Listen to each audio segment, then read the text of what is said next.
mga reaction ni para yatang si Pampilo Lacson ayaw na mag-hearing, wala daw hearing next week. Pakinggan po natin ito at parang sabi niya, parang lumilihis na daw po ang investigasyon. Kasi tinatamaan yung amo niya. Okay. So far, sir, ano yung pinaka-telling? Ano yung pinakamalaking na-discover niyo po para sa inyo? Marami actually. Habang nagpo-progress yung investigation, may mga, yun nga, may mga ganap quoting your, yung program ninyo na nangyayari. So, kailangan ang usapan namin ni Senate President, mag-reassess muna kami dahil marami nang pumasok ng mga information. And at the same time, kailangan matugunan din namin yung aming tungkulin sa pagbusisi, sa pag-scrutinize ng budget. Opo. Kasi nasa Senate na. So, medyo i-move namin ng konti yung susunod na pagdinig. So, wala po this week, sir? This coming week, wala muna. Kasi yun nga, pinapa-collate ko lahat yung mga dokumento, mga testimonya, para mapag-aralan kung pwede bang makapaggawa ng maski partial committee report. Opo. Pero ilang hearings pa ang nakikita nyong gagawin niyo po, Senping? Iyon ang hindi ko pa masabi dahil kung may mga bagong lumalabas na mga testigo at masustansya yung sasabihin at meron pang mga kakulangan na dapat pa mapunuan, tatawag tayo ng pagdinig. Pero kung paulit-ulit lang at saka masa-sidetrack o kaya palis yung direksyon ng inquiry, yun nga yung i-assess namin. Kasi anong palihis? Wala doon sa wala doon sa narrative niyo na dapat yung pangalan na hindi dapat mabanggit, ganun, palihis. Di ba? Dapat yung usapan, huwag babanggitin si Tambaloslos tsaka si Bongbong Marcos, ganun. Di ba? Tsaka ano ng batas ang kaya mong gawin na Pampi? Ano ng batas ang nakaredy? Yan ang pag-aralan mo na dapat iamyendahan o dapat baguhin, di ba? Bigla silang pumreno. Unang-una, yung Sunwest, pinatawag nyo na ba yung Sunwest, yung kay Saldico? Hindi pa, di ba? O bakit hindi nyo ipatawag yung Sunwest? Si Mark, tsaka yung isang John Paul na tumatanggap ng pera na delivery ng ano pangalan nun? Ni Alcantara, o tsaka ni Bernardo, tsaka nung bagong litaw na testigo, si Sergeant Orly Rutesa ba yun? O Gutesa. O bakit hindi nyo ipatawag yun si Mark? Tsaka yung John Paul doon na tumatanggap ng pera. Halatado kayo, Pampilo Lacson napapahalata kayo. Ipatawag mo kasi yung Sunwest. Ipatawag mo pa yung ibang mga kontraktor para magkaalaman na sino-sino yung mga senador, kongresista na tumatanggap ng... Alangan naman sa Bulacan lang. Alangan naman nangyari ang korupsyon sa Bulacan lang. Paano yung buong Pilipinas? Wala. Sa Bulacan lang talaga. Kay Alcantara lang, tsaka kay... Sino ba pangalan nito? Yung Tiskaya, tsaka yung si Hernandez lang, gano'n. Nagpapaalata kayo dapat pakinggan po natin si Senator Marcoleta, di ba? Tatawagan ko si Senator Marcoleta. Hello? Brad, boss, si reaction to. Oo, napanood ko lahat, napanood ko. Bakit ba hindi pa ninyo pinapatawag yung Sunwest? Nagagalit na ako. Bakit hindi nyo pinapatawag yung Sunwest, tsaka yung si Mark, tsaka yung John Paul, na binabanggit yung tumatanggap ng pera doon sa Bali Verde, tsaka doon sa Forbes, tsaka doon sa Malacanang, Aguada ba yun? Ipatawag mo nga yun. Gagalit na ako Hindi naman po si Marcoleta yun. Ano yun yung kausap ko. Hello mga reaction. Ito na po mga reaction. Erwin pasok. Wala ho tayong pakialam sa batas na sometimes you have to bend the law to be able to please the people. Mas mataas po ang taong bayan sa batas. Am I right, Secretary Remulla? Yes, sir. Mr. Chairman. Thank you, Mr. Chair.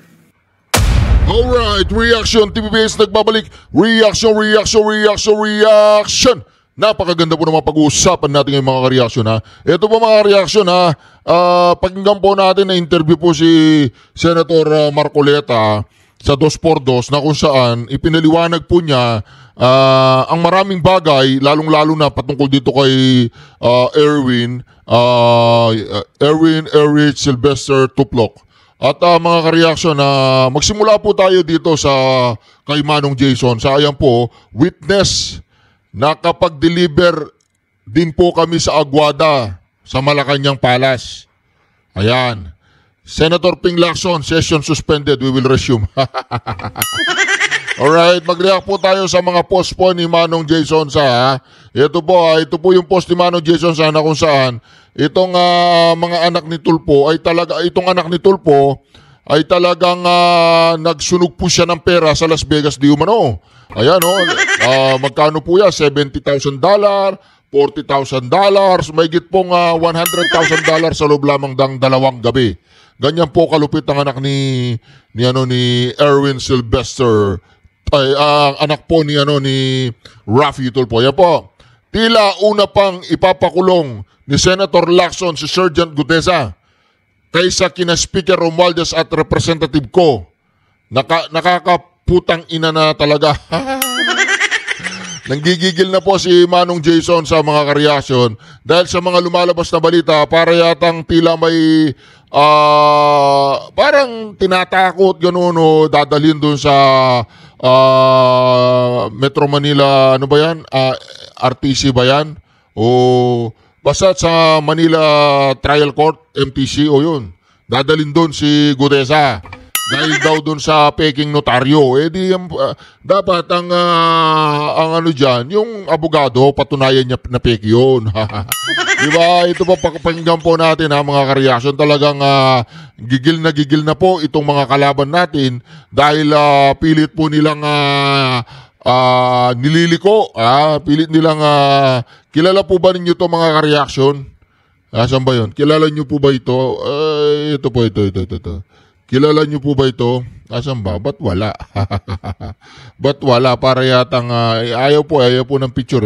Ayaw, wag. Pag ayaw, wag mong pilitin. Senator Dante Marcoleta, magandang morning! Si Ka Jerry at si Ka Tunying po ito. Magandang umaga, Mr. Taberna at Mr. Baha. Kumusta po? Kayo po ba'y nakatulog ng maayos? Napakasarap ng tulog ko. Talaga? Ano kaya dahilan? Ba't, si Katunying bataan ito ni Lisa Araneta, di ba Katunying? Bataan ito ng mga Marcos. Pero pakinggan po natin dahil nandiyan po ang ating Marcoleta. Bataan ito ng palasyo Masarap ang tulog. Ang sarap ng tulog nyo ngayon, kagabi. So kahit pa paano ay naipakikilala natin, ay paliliwanag natin na palagi na lang tayong nakapakit sa batas pagka sinasabi natin ng mga katwiran. Opo, tama po yun. Kailangan teka muna, ito, yung puntahan ko kagad yung binanggit ni Senator Erwin Tulfo. Ito viral ngayon, Kadante, Senator Marcoleta, na basahin mo nga. Babasahin ko, sabi niya dito ay hindi po batas ang pinag-uusapan. Wala tayong pakialam sa batas na yan. Ayan, Sometimes, you have to bend the law. Sometimes you have to bend the law to be able to please the people. Tama ba yun? Nung narinig nyo po ba yun di ba kayo natumba sa upuan nyo? Mabuti na lang wala ako nun nung sinabi niya Ganun po. Wala ako nun. Pumanik muna ako dahil marami akong pipirmahan. Tapos bumalik din ako. Kaya pala, no? Kayo, anong reaction nyo doon sa mga pahayag na yon, Senator? Maling-mali naman yun. Hindi ba palagi nating sinasabi, no one is above the law.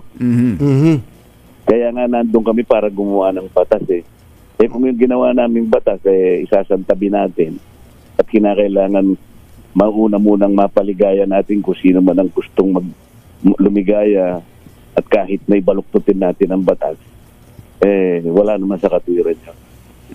At manggaling pa sa isang mambabatas yung mga ganong salita, Kadante. Nakakalungkot nga yun kung bakit niya nasambit yun. Mukhang ang pinagmulan niyan yung pinagtalunan din ninyo ni Secretary Boying Rimulya tungkol do sa kay restituto. Kay restituto, sa restitution. Yung pagsosoli ng kung ano man ang pakipaliwanag nyo nga, Senator, bilang isa ring abogado, magaling na abogado. Pwede ho ba yun na magsoli na? Halimbawa, kami ni Kumbatsero, may dapat na isoli dahil meron kaming kinuha. Isoli na kaagad kahit wala pang kaso at hindi na kami makakasuhan. Kung halimbawa yun ang sinasabi kasi ng batas, bakit naman hindi natin sundan? Kaya kanina yung panimulang salita ko, yung pag nanganatiran ako, palaging nasa batas.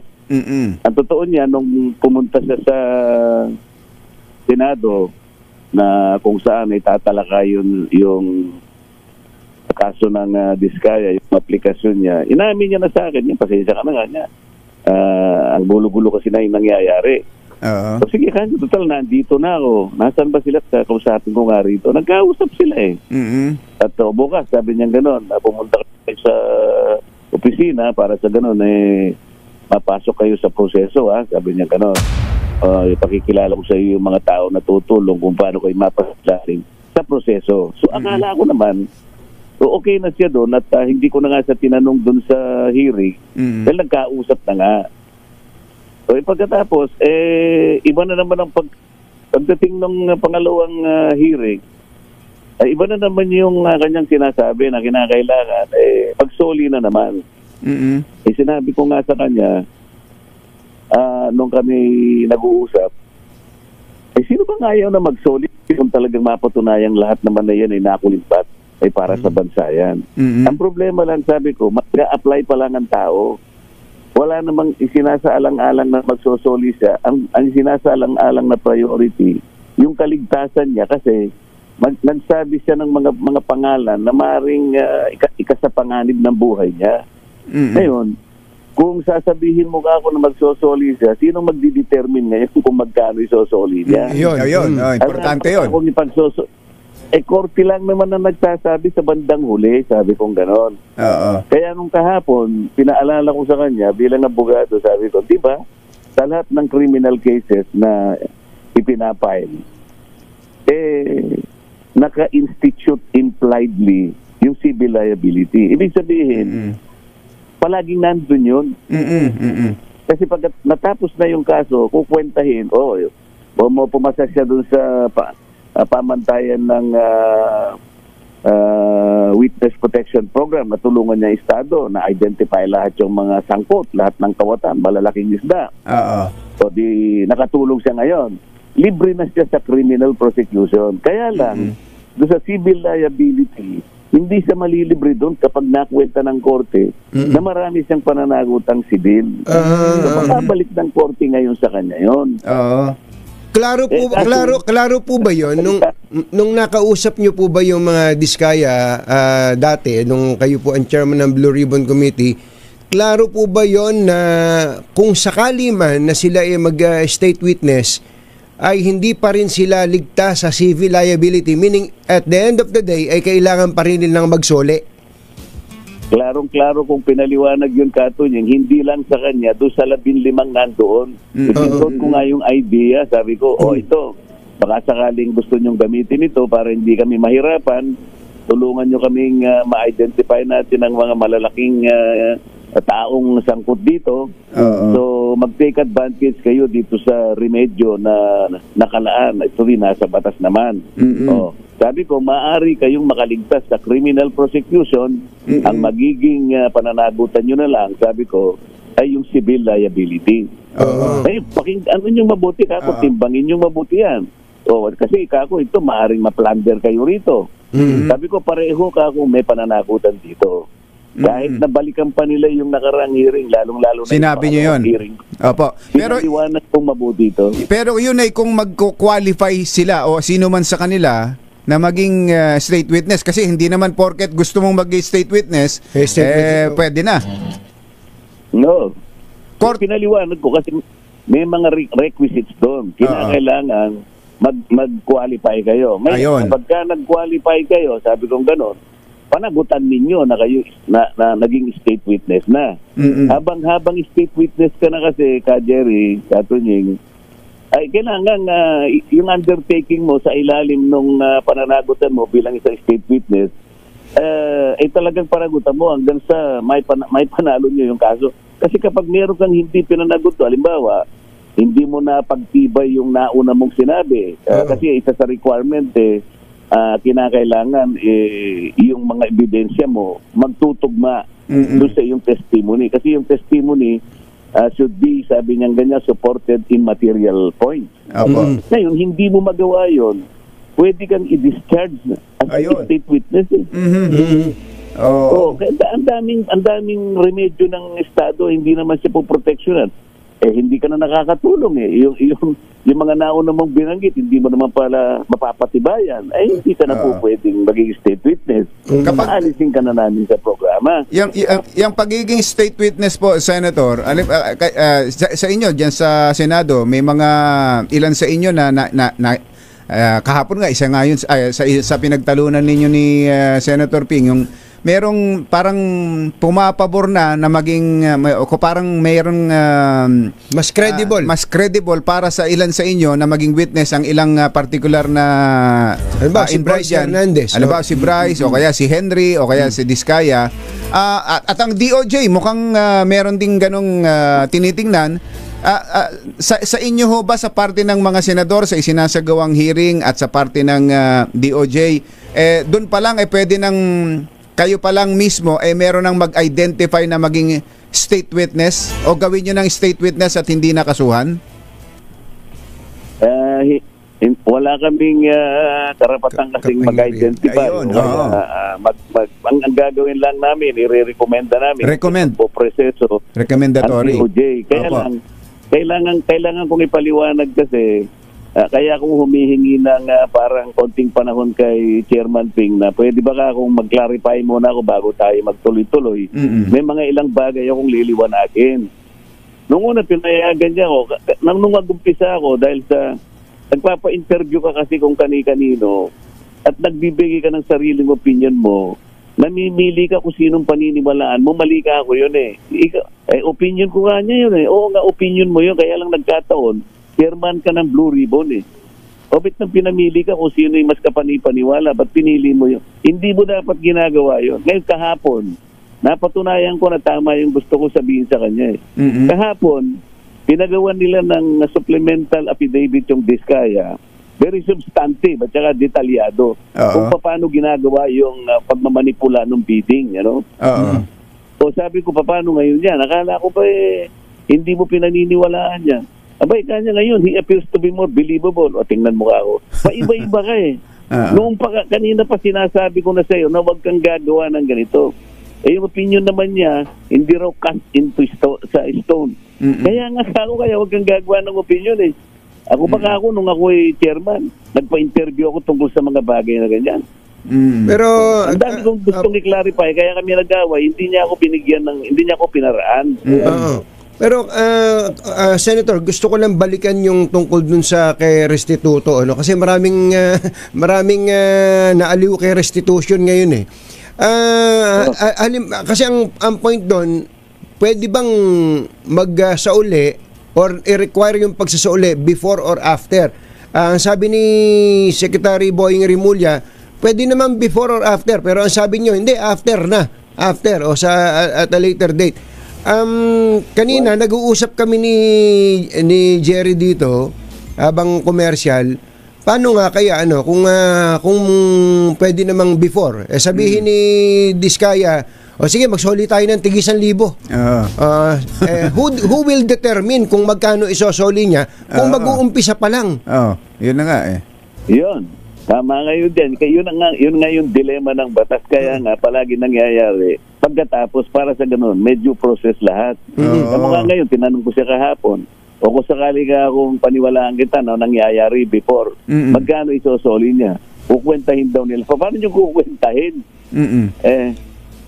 Kayo ba yung nakalagay sa batas para kumuwenta? Wala nga nakalagay na requisite Kaya ayoko lang sanang puntahan ito. Kasi yung mga ibang tao, ang pinapaniwalaan nila, ayaw ko raw magsoli.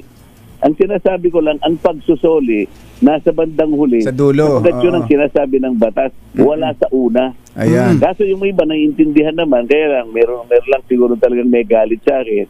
Talagang binabalik nila doon sa maling pagkakaintindi. Oo. At hindi natin dapat na binabaluktot o binebend ang batas. Mahirap yun eh. Unang-una, hindi pwede. Hindi pwede. Walang sino man ang makakagawa nun. Kahit si Hercules, hindi niya kayang balutin. Malakas na yun eh. Senator, yung pong nangyari kahapon, ang dating para kayong magkaaway ni Senator Ping at siyempre may mga sumusuporta sa stand ni Senator Ping. Hindi kaya, ito naman observation ko lang, hindi kaya mas maganda na napag-usapan itong mga bagay na to na hindi parang antagonistic kayo, para kasing nang-aaway kayo eh. Sana narinig ninyo na sinabi niya, are you trying to steal the show? Isipin mo naman yun. Narinig po namin yun. Manggagaling ba sa bibig ng chairman yung pananalita na yan? Ako sabi ko lang, nakikiusap ako na paraanin mo ako. Clarificatory questions ito para sa kabubuti nating lahat ito. Are you trying to steal the show? Tapos pinukpok niya yung martilyo niya. Wala eh. Yan ang hindi mabuti sa kanila. Pag pino-point out mo ang napakaraming bagay para sa nakakaya po yung mga pag-uugaling ganun, manggagaling sa isang chairman ng isang Blue Ribbon Committee na parang mga taong kalye na mag-usap, di ba? Hindi, ibig sabihin kasi po hindi nga siya abogado. Ang problema mga kareaksyon, si Juan Bol Tito Soto, Juan Bol University Scholar, hindi siya abogado. Itong si Pampilo Lacson, mga kareaksyon, meron pa sinabi si Manong Jason sa dyan kay Pampilo Lacson patungkol kay Kuratong Baliling Hindi ko lang po talaga mahanap yung post ni Manong Jason sa talagang sangkot daw yan sa Kuratong Baliling Oo, pinost ni Manong Jason sa yun Hinahanap-hanap ko nga yun yung post niyang yun. Oo, kahiya-hiya daw yun sa mga taga-Caviteño no. Ano daw siya, hindi kaya lang daw nahinto yung usapang Kuratong Baliling dahil technicality lang, hindi naman na-absuelto, technicality lang. Kaya itong parang double murder case yata yun. Tsaka parang pagnanakaw yata, hindi ko alam, hindi ako masyadong aware dun sa Kuratong Baliling, naririnig ko lang yun Basta alam ko ang mastermind di umano doon ay si Pampilo Lacson. Linaw, bago kami magpatuloy, tingnan mo lang, isa sa ipo-point out ko sana sa kanya, bakit silang dalawa ni Senator Soto, nag-float sila ng legislative immunity na applicable daw sa mga witnesses. Nami-mislead yung mga tao. Pinaliwanag ko kay President Soto yun, nung tinawag ko siya, halika ako tayong dalawang mag-usap pa ba yan?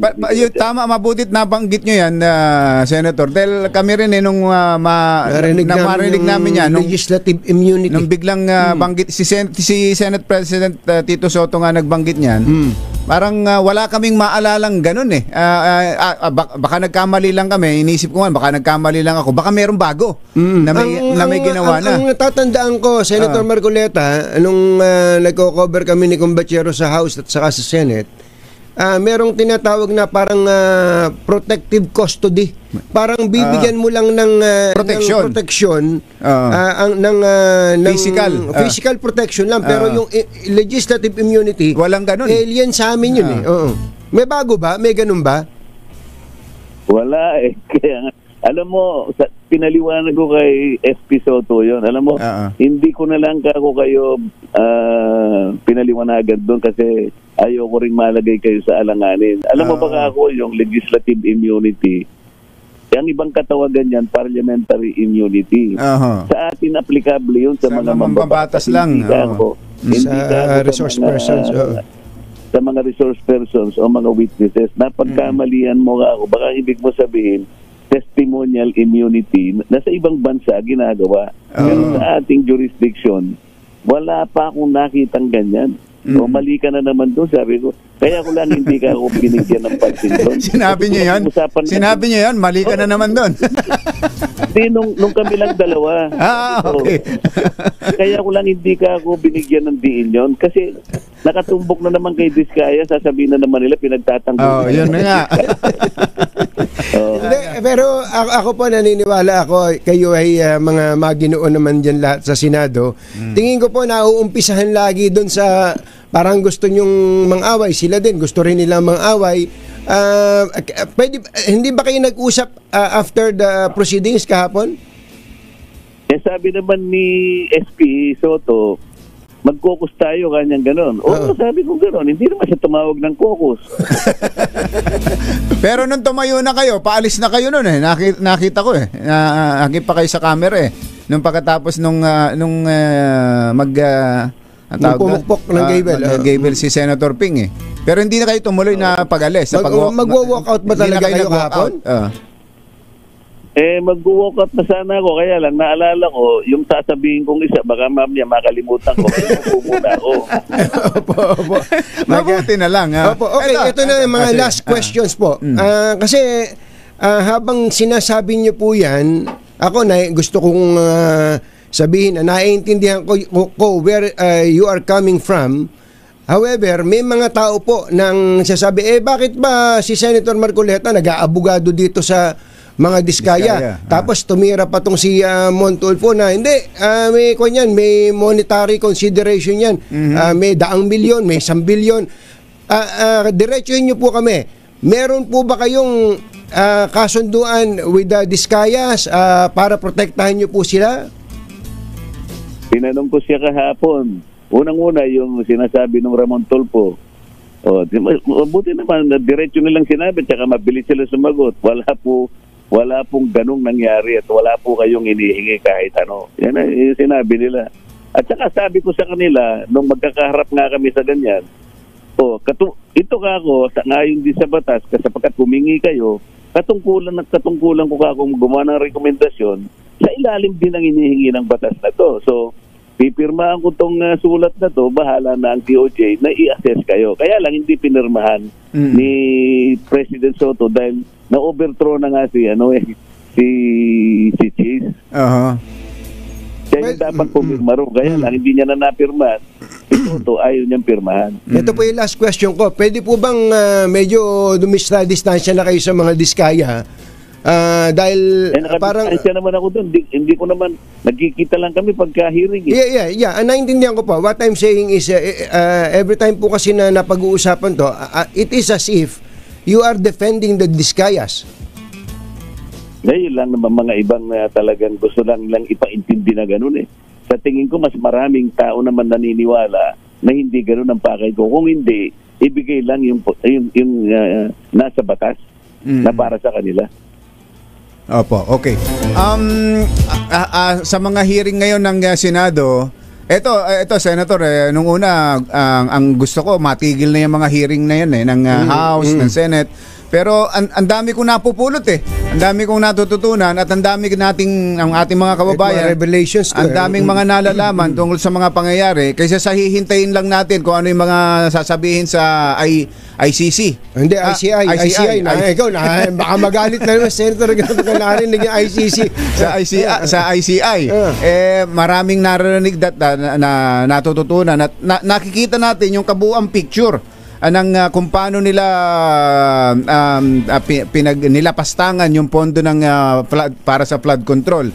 Eto mukhang lahat gustong maging state witness Ang Diskayas kahapon si Henry Alcantara. Si Henry Alcantara ganun na. Si Bryce Hernandez mukhang ganun din ang direksyon. Si JP Mendoza gusto rin mag-state witness.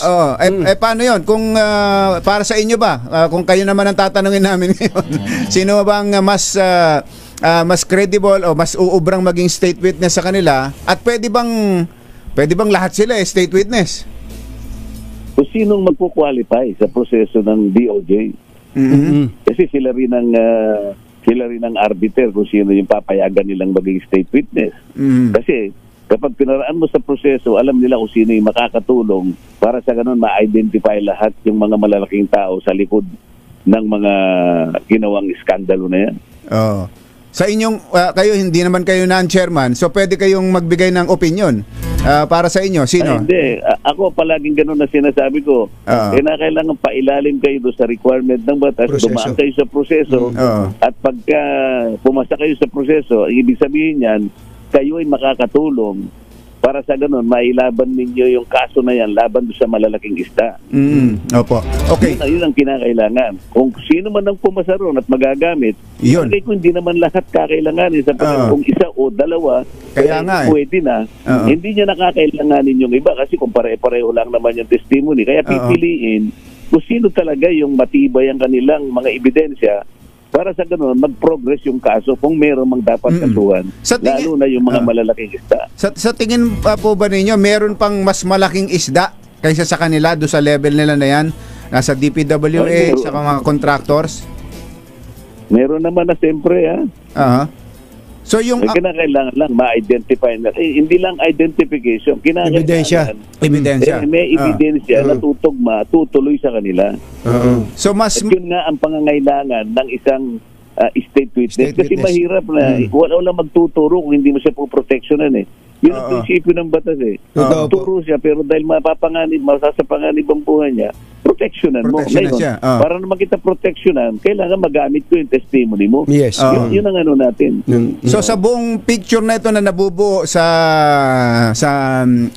imagination ng publiko habang nakikinig sa inyo, so ang may mas mabigat na kasalanan dito ay yung proponent? Yung proponent. Kasi kapag nakita natin ang proponent ganyan, dikit yun dun sa ikatatama ng sistema. Ako palaging yung sistema pinupuntahan ko. Kahapon na ipalitaw ko na sa kabuuan ng budget, 1 trillion pala ang naidadagdag na hindi naman kailangan. Yung taba sabi niya. Yung taba na sinasabi ko, sa bibig mismo ni Secretary Bono at saka ni Yusek Kati, nung sinabi ko yung allocable, yung program of operation, yung leadership, pagkatapos yung diferensya ng GAA at saka nung NEP.